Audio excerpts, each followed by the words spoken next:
இதெல்லாம் மீறி தொடர்ச்சியாக விஜயையும் விஜய் கட்சியை பற்றி கேலி செய்திருக்கிற விஷயம் அதெல்லாம் சொல்றாரு.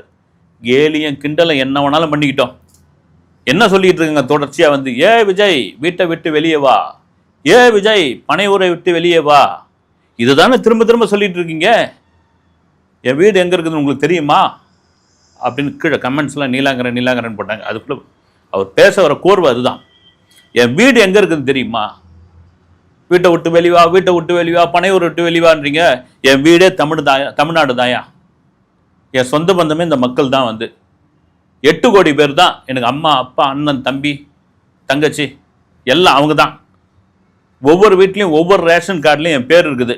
இதை விட என்ன வேணும்? என் வீடு தமிழ்நாடு.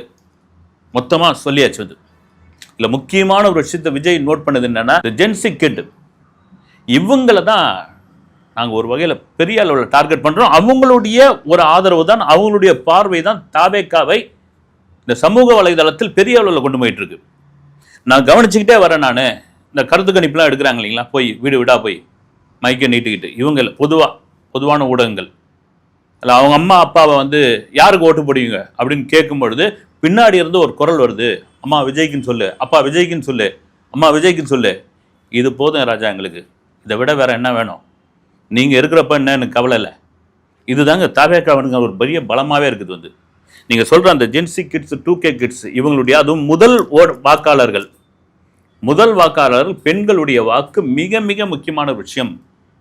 விஜய் எங்கு போனாலும் இந்த ஒரு விஷயத்த, பெண்கள் பாதுகாப்பு தமிழ்நாட்டில் அப்படின்ற ஒரு விஷயத்தை திரும்ப திரும்ப உறுதியாக சொல்றதுக்கான காரணம் என்னன்னா, பெண்களுடைய ஓட்டு மிக மிக முக்கியம்.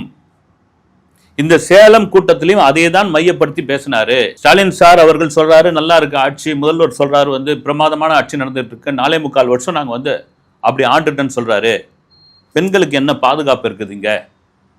அண்ணா யூனிவர்சிட்டி விவகாரம் என்ன ஆச்சு? கோயம்புத்தூர் விவகாரம் என்ன ஆச்சு?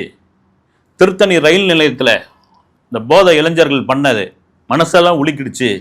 இதுதானா பாதுகாப்பு? இதுதானா சட்டம் ஒழுங்கு?